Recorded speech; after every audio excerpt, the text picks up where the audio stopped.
Hello friends, આપણે આ વિડીયોની અંદર 19 જાન્યુઆરી 2025ના રોજ લેવાયેલ વિક્રમ સારાભાઈની જે વિકાસ સ્કેનિંગ ટેસ્ટ તેનું આપણે પેપર સોલ્યુશન જોવાના છીએ. Ahmedabad physics research laboratory Vikram Sarabhai દ્વારા જે સ્થાપિત થયેલી હતી તેના દ્વારા લેવાય છે. દર વર્ષે વિદ્યાર્થીઓના પ્રોત્સાહન માટે 1 લાખ સુધીની શિષ્યવૃત્તિ આ લોકો આપતા હોય છે. તેમનું પેપર સોલ્યુશન આપણે વિડીયોની અંદર જોવાના છીએ. થોડીક સૂચનાઓ છે, જો તમે ભવિષ્યમાં આ પરીક્ષા આપવાના છો તો તમને કામમાં લાગે એવી છે. સૂચના સામાન્ય છે. 35 વિકલ્પોવાળું આ પ્રશ્ન પેપર છે. 60 મિનિટનો સમય છે. બધા પ્રશ્નો જે છે તમને 3 ભાષાની અંદર આપેલા હશે. આ ઉપરાંત 4 માંથી જે ઓપ્શન હોય છે સિલેક્ટ કરવાનો છે. માર્ક્સ જોઈ લઈએ કઈ રીતે આપે છે. દરેક સાચા જવાબ માટે 3 માર્ક્સ આપે છે. જો તમારો જવાબ ખોટો પડે છે તો તમારો 1 માર્ક્સ છે તે ટોટલમાંથી માઇનસ થાય છે. અને જો તમે પ્રયાસ કરતા જ નથી તો તમને માર્ક્સ છે કપાતા પણ નથી અને એડ પણ નથી. આ ઉપરાંત OMR શીટની અંદર જવાબ લખવાનો હોય છે. ખોટો જવાબ છે તે 1 થી વધારે જો તમે પસંદ કરેલો છે તો તમારો જવાબ ખોટો ગણાશે અને OMR શીટની અંદર બીજું કંઈ લખાણ કરવાનું નથી. 3 ભાષામાં તમને પ્રશ્નો આપેલા હશે ઉપર આપણે કીધું એ રીતે. અને રફ કામ કરવા માટે આપણને પ્રશ્ન પેપરની અંદર જગ્યા આપેલી હશે. ખાસ અગત્યનું આ કે ઇલેક્ટ્રોનિક વસ્તુ જે છે mobile phone, logbook, smart watch, હવે અન્ય કોઈ વસ્તુ છે એ પેપર આપવા સમય અંદર લઈ જવાની નથી હોતી. 14 પેજનું આ પેપર છે અને એક એક્સ્ટ્રા રફ માટે આપેલું છે. આવી અલગ અલગ સૂચનાઓ આપેલી હોય છે. 60 મિનિટનો જે સમય હોય છે તે આપણે અનુસરવાની હોય છે. અહીંયા આપણને રફ કામ કરવા માટે અલગ પેજ આપેલું હોય છે. અંદર પ્રશ્નો જોઈએ. 3 ભાષાની અંદર આપેલા છે. પહેલો પ્રશ્ન છે આપણે ગુજરાતીમાં સીધા સમજીએ, હિન્દી અને અંગ્રેજીમાં પણ આપેલા છે. પ્રશ્ન એવો છે, માટીને ઢીલી કરવાની જે પ્રક્રિયા છે તેને શું કહે છે? તો 4 ઓપ્શનમાં જો નીંદણ નહીં આવે, છંટકાવ નહીં આવે, લણણી પણ નહીં આવે, અહીંયા જવાબ આવશે ખેડાણ. બીજો પ્રશ્ન, ઓરણીનો ઉપયોગ શેના માટે થાય છે? આપણને ખ્યાલ છે વાવણી વાવવા માટે ઓરણીનો ઉપયોગ થાય છે. આ ઉપરાંત આગળનો પ્રશ્ન જોઈએ. નીચેનામાંથી વટાણાની જે મૂળ ગાંઠ છે એમાં કયો બેક્ટેરિયા હાજર હોય છે? અહીંયા આપણને 4 ઓપ્શન આપેલા છે. કોલી, રાઇઝોબિયમ, પ્લાઝ્મોડિયમ અને પેનિસિલિયમ. અહીંયા આપણને અમુક ફૂગ, અમુક બેક્ટેરિયા એના ઉદાહરણ આપેલા છે. અને અહીંયા સાચો જવાબ આપણને ખબર છે કે રાઇઝોબિયમ છે સિમ્બિકોલની વનસ્પતિ જે છે એના મૂળની અંદર ગાંઠ હોય છે એની અંદર હોય છે. ત્યાર પછી પ્રશ્ન 4, પેશીઓ ભેગી મળીને શું બનાવે છે? જેમ કોષ ભેગા થઈને પેશી બનાવે અને પેશીઓ ભેગી થઈ અને શરીરના અલગ અલગ અંગો બનતા હોય. અંગમાંથી આખું શરીર બનતું હોય છે. ત્યાર પછી 5મો પ્રશ્ન, ભૂકંપની શક્તિ કયા સ્કેલમાં માપવામાં આવે છે? ભૂકંપની શક્તિ છે રિક્ટર સ્કેલમાં માપવામાં આવે છે. 6થો પ્રશ્ન, વધારે પ્રમાણમાં મીઠું ધરાવતા પાણીને શુદ્ધ કરવા માટે નીચેનામાંથી કઈ પદ્ધતિનો ઉપયોગ થાય છે? 4 અલગ અલગ પદ્ધતિ આપેલી છે. આપણને ખ્યાલ છે વધારે ક્ષારવાળું પાણી હોય તો આપણે આરઓ સિસ્ટમ જે કહીએ છીએ, રિવર્સ ઓસ્મોસિસ એનું નામ છે. અહીંયા આર અને ઓ, આરઓ આપણે સિસ્ટમ નામ સાંભળેલું હોય છે, એ પદ્ધતિનો ઉપયોગ થાય છે. ત્યાર પછીનો નંબર 7, ખાલી જગ્યા સૌથી ઓછું ઘર્ષણ ઉત્પન્ન કરે છે. તો આ 4 માંથી જ્યારે ઓપ્શન પસંદ કરવાનો હોય, રોલિંગ, જ્યારે કોઈ વસ્તુ ફરતી હશે ત્યારે ઘર્ષણ ઓછું ઉત્પન્ન થાય કેમ કે સપાટી ઓછી સંપર્કમાં આવતી હોય. ત્યાર પછી આગળ જોઈએ પ્રશ્ન 8, સ્વાદુપિંડ શું જાળવવામાં જવાબદાર છે? સ્વાદુપિંડ આપણને ખ્યાલ છે એક પ્રકારની ગ્રંથિ છે અને આ 4 ઓપ્શનમાંથી આ લોહીની અંદર જે શર્કરાનું પ્રમાણ તેને જાળવવામાં મદદ કરે છે. ડાયાબિટીસ પાછળ પણ આ જવાબદાર ગ્રંથિ છે. વિગતવાર તમે ધોરણ 8માં અભ્યાસ કરો છો. ત્યાર પછી 9મો પ્રશ્ન, નીચેનામાંથી કઈ સૌથી વધુ પ્રતિક્રિયાશીલ ધાતુ? જો આવા શબ્દ આવે ને ત્યારે અથવા આપણે એના અંગ્રેજી શબ્દ તમે જો રિએક્ટિવ, વધારે એક્ટિવ કઈ ધાતુ છે કોની સાથે? પાણી પ્રત્યે. તો કેલ્શિયમ, ચાંદી, તાંબુ અને પોટેશિયમ. પોટેશિયમ અને સોડિયમ એવી ધાતુ છે કે જે પાણી સાથે વધારે સક્રિય છે, પણ અહીંયા આપણને પોટેશિયમ ઓપ્શન છે એટલા માટે આપણે પોટેશિયમ સિલેક્ટ કરીશું. ત્યાર પછી 10મો પ્રશ્ન, ઓરડાના તાપમાને કઈ ધાતુ પ્રવાહી સ્વરૂપમાં હોય છે? રૂમના તાપમાનની અંદર પારો એવી ધાતુ છે કે જે પીગળેલી હોય છે, થર્મોમીટરમાં આપણે વપરાય જોયેલી હોય. 11મો પ્રશ્ન, ખાલી જગ્યાએ પ્રકાશનો સ્ત્રોત નથી. જો આવા પ્રશ્નની અંદર ઘણી વખત અટવાઈ જતા હોય છે. ચંદ્રમાંથી પ્રકાશ જોઈએ છે પણ પોતાનો નથી. એ પ્રકાશનો સ્ત્રોત માંગેલો છે, પોતાનો પ્રકાશ કેમાં છે. અને આગ્યો એક પ્રકારનો જીવાત છે જે પોતાના શરીરની અંદર જે રાસાયણિક પ્રક્રિયા દ્વારા આપણને અંધારાની અંદર ઉડતા તમે જોઈ લેવો ક્યારેક. ત્યાર પછી નંબર 12, સ્વચ્છ રાત્રિના આકાશમાં જે તેજસ્વી પ્રકાશની છટાઓ ઘણીવાર જોવા મળે છે તેને શૂટિંગ સ્ટાર કહેવામાં આવે છે. તે વાસ્તવમાં ખરેખર શું છે? આપણે એને ખરતા તારા કહીએ છીએ, પણ ખરેખર તે શું છે? ઉલ્કા છે. કોઈ અવકાશી પદાર્થ છે પૃથ્વી તરફ આવતો અને સળગવા માંડે છે, ઉલ્કા. ત્યાર પછી નંબર 13, એક હરીફાઈ એક દિવસ બપોરે શરૂ થાય ને 1000 મિનિટ સુધી ચાલીને 1000 મિનિટ પછી જો પૂરી થતી હોય તો હરીફાઈ કયા સમયે સમાપ્ત થશે? આવો પ્રશ્ન છે. અહીંયા ગણતરી તમને દર્શાવું છું. 1000 મિનિટ એટલે 16 કલાકની 40 મિનિટ થાય. એટલે જો બપોરે 12 વાગે જો શરૂ થતી હોય, આપણને સમય નથી આપ્યો પણ આપણે બપોરનું એને કીધેલું છે, તો જો 12 વાગે શરૂ થાય એટલે 16 કલાક અને 40 મિનિટ તમે એમાં ઉમેરો એટલે સવારના 4:40 થાય. તો આપણો ઓપ્શનની અંદર 4:40 જે છે તે સાચો જવાબ થશે, ડી. ત્યાર પછી નંબર 14, નીચેનામાંથી કયા અવાજની આવૃત્તિ ઓછામાં ઓછી છે? તો અહીંયા ઘણી વાર ભૂલ થતી હોય. આવૃત્તિ ઓછી હોય એનો અર્થ એવો થાય કે પીચ અને આવૃત્તિ આ બે શબ્દ ભણવામાં આવતા હોય છે. તો પુરુષો છે ને તેમનો અવાજની આવૃત્તિ છે એ ખૂબ ઓછી હોય. આ 4 ઓપ્શનની વાત કરું છું. જ્યારે સ્ત્રીઓ અથવા નાની છોકરીઓ છે એનો અવાજ છે એની આવૃત્તિ થોડી વધારે હોય છે, ટૂંકમાં દૂર સુધી જતી હોય છે. તો અહીંયા આવૃત્તિ ઓછી છે એના માટે 4 ઓપ્શનમાંથી આપણે પુરુષ ઓપ્શન સી પસંદ કરીશું. ત્યાર પછી નંબર 15, સરસ પ્રશ્ન છે. ગુરુત્વાકર્ષણ માટે પૃથ્વી ચંદ્ર ઉપર આકર્ષણ કરે છે અને એના માટે F1 અને ચંદ્રના કારણે પૃથ્વી ઉપર જે બળ લાગે છે એને F2 કીધું છે. ટૂંકમાં બંને પરસ્પર એકબીજાને આકર્ષે છે. તો નીચેનામાંથી કયો ઓપ્શન સાચો હોઈ શકે? આમ જોવા જઈએ તો થોડોક મોટા ધોરણનો પ્રશ્ન છે, પણ 8મા ધોરણના લેવલ પ્રમાણે આપણે સમજીએ. ગણતરી જો કંઈક આવી રીતની છે. ગુરુત્વાકર્ષણ માટેનું જે સૂત્ર છે F બરાબર G, બંને પદાર્થોનું દળ અને બંને વચ્ચેના અંતરનો વર્ગ. એટલે આવી રીતના સૂત્ર પ્રમાણે જો બંનેનો ગુણોત્તર કરશો બંનેનું સેમ જ આવશે. ગુણોત્તર સમાન આવે એટલે F1 અને F2. એટલે અહીંયા કહેવાનો અર્થ એવો છે કે બંને સરખા બળથી, ટૂંકમાં બંને વચ્ચેનું બળ છે બેલેન્સ થયેલું. જો બેમાંથી એક પણનું શૂન્ય તો અહીંયા આવશે જ નહીં, તો ખ્યાલ છે. પણ આમાંથી આપણને કન્ફ્યુઝન થાય કે શું આવતું છે. તો અહીંયા આપણે યાદ એવી રીતે રાખી શકાય કે જો બળ વધારે હોય તો એ પદાર્થ એના તરફ ખેંચાઈ જતો હોય.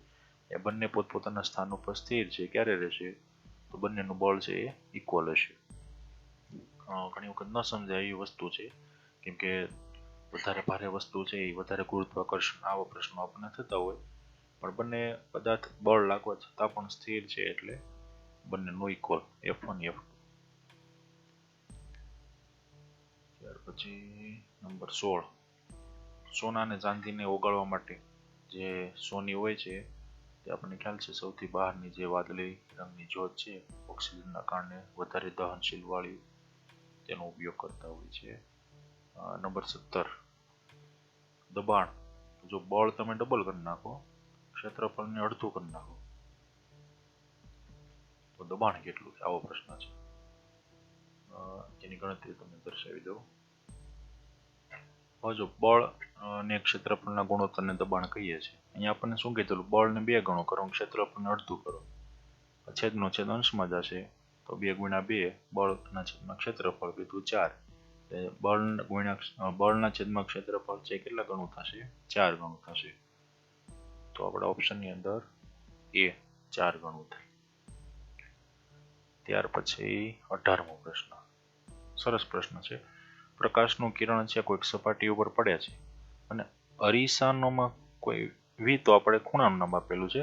અરીસાને ફેરવીએ તો એમાંથી જે પ્રતિબિંબ થતો જે પ્રકાશ છે એમાં કઈ ખૂણામાં દિશામાં કઈ ફેરફાર થાય કે નહીં. તો અહીંયા સમજવા જેવી વસ્તુ એ છે કે અરીસાને ફેરવવાથી એમાં પ્રતિબિંબમાં કોઈ ફેરફાર નહીં થાય. આપાત કિરણ ફરશે ને તો ફેરફાર થશે. ત્યાર પછી 19મો પ્રશ્ન. ધરતીકંપ માટે જવાબદાર પૃથ્વીની પ્લેટ કઈ છે? તો આપણને ખબર છે ઉપરની જે પૃથ્વીનો પોપડો છે એમાં રહેલી પ્લેટ જવાબદાર છે. 20મો પ્રશ્ન. જો ઘણી વાર એમ થાય કે આ સઘન સંખ્યા શું છે, બરોબર, તો રેશનલ નંબર અંગ્રેજીમાં જો તમને ખ્યાલ હોય તો ખ્યાલનો સમય સંખ્યા. આ જે સઘન સંખ્યા જે છે એને અંશને છેદમાં દર્શાવીએ છીએ એટલે ઓપ્શન પી ના છેદમાં ક્યુ. ત્યાર પછી 21મો પ્રશ્ન. જો બે કર્ણ આપ્યા હોય એટલે વિકર્ણ, 3 બાજુ આપી હોય તો ચતુષ્કોણ બને? જૂના સિલેબસની અંદર આખું પ્રકરણ આવતું હતું. આ ચતુષ્કોણ બનવા માટે કોઈ પણ 5 વસ્તુની જરૂર પડે. અહીંયા આપણને 5 આપેલી છે અને 2 કર્ણ અને 3 બાજુ, તો એની મદદથી એક ચતુષ્કોણ બનાવી શકાય છે.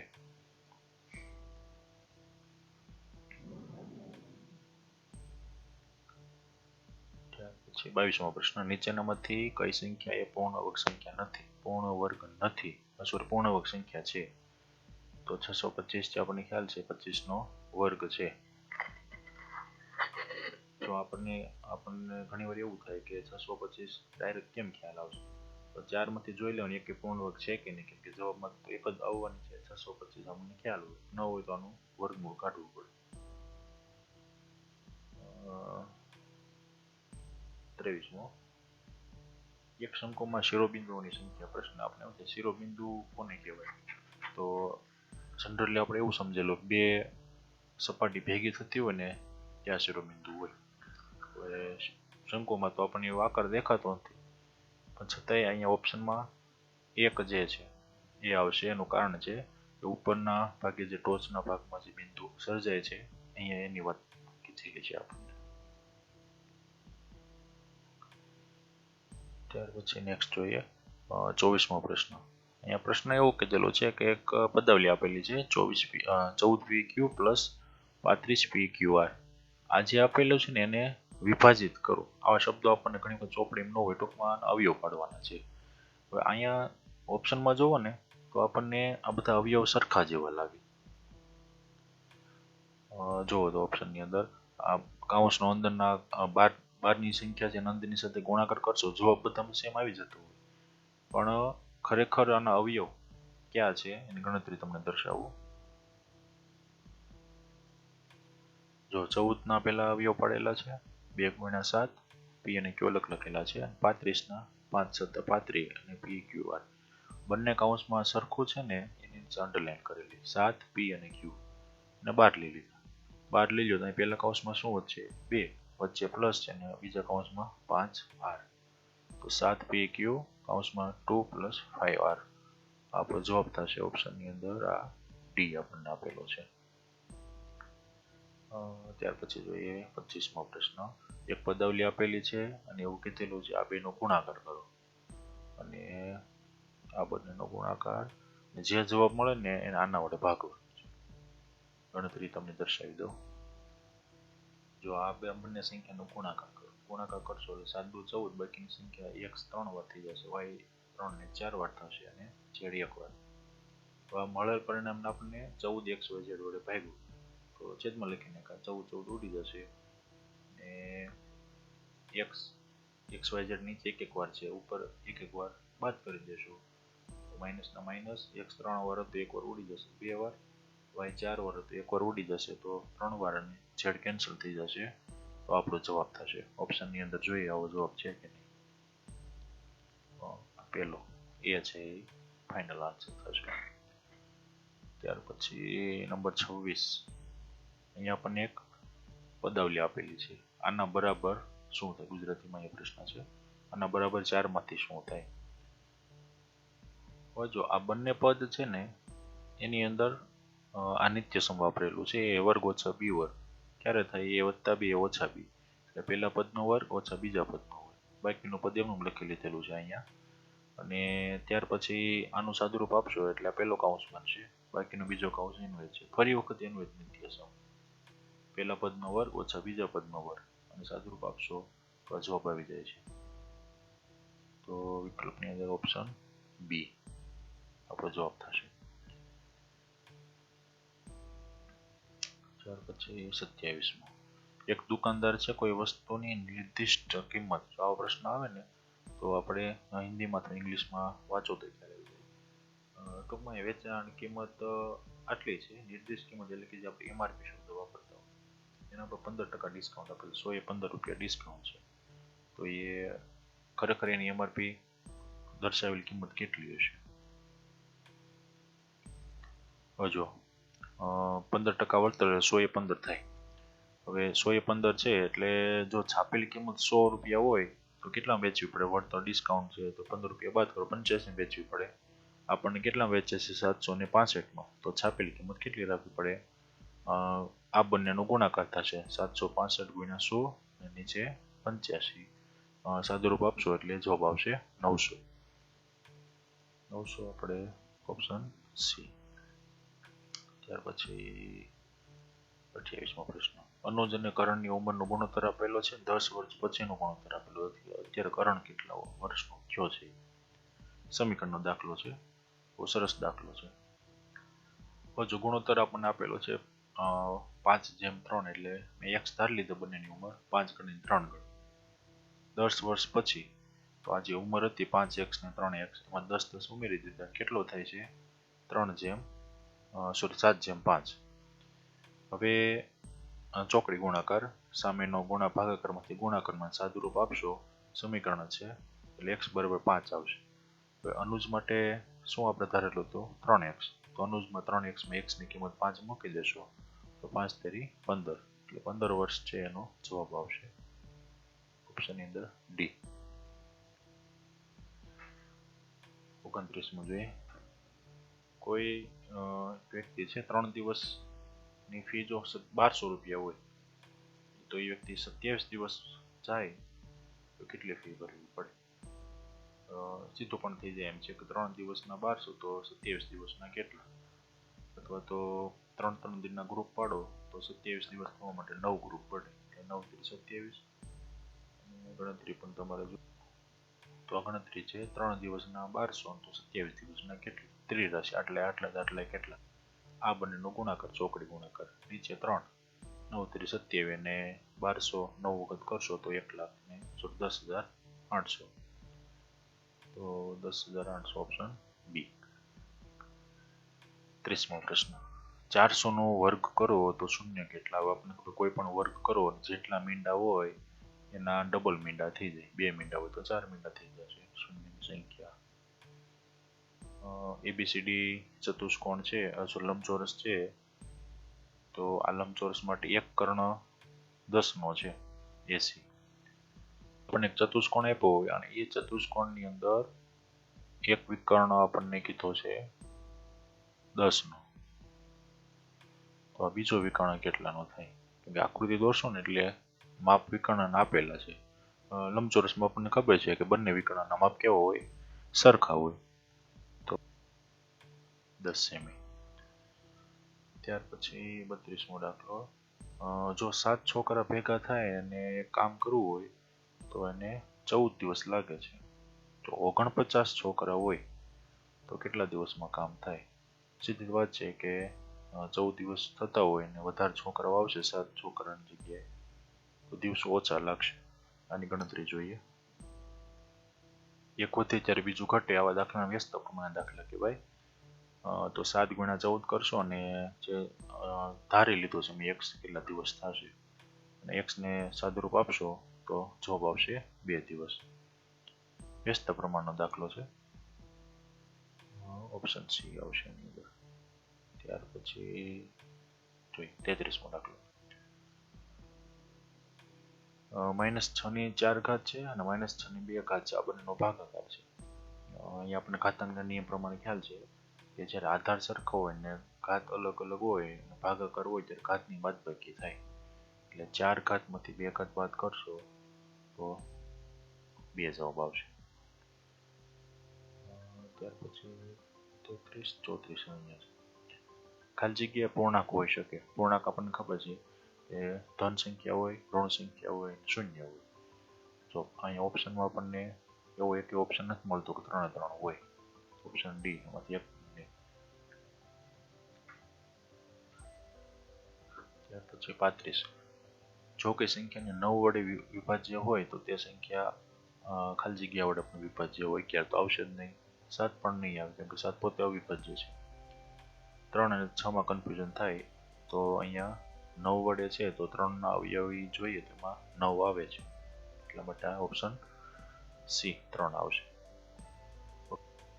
ઓકે, તો આટલા પ્રશ્નો હતા પેપરની અંદર. નેક્સ્ટ વિડીયો અંદર કોઈ બીજા વિડીયોની અંદર આપણે મળીશું. Thank you.